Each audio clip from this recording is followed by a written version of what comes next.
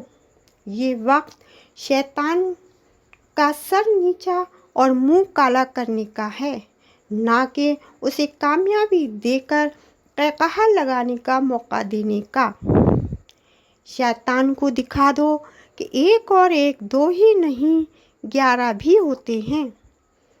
عدنان صاحب اور دیپک کمار صاحب دونوں نے ہی عادل صاحب کی بات پر سنجیدگی سے غور کیا اور بٹوارے کو مزید 1 ماہ کے لیے ملتوی کر دیا۔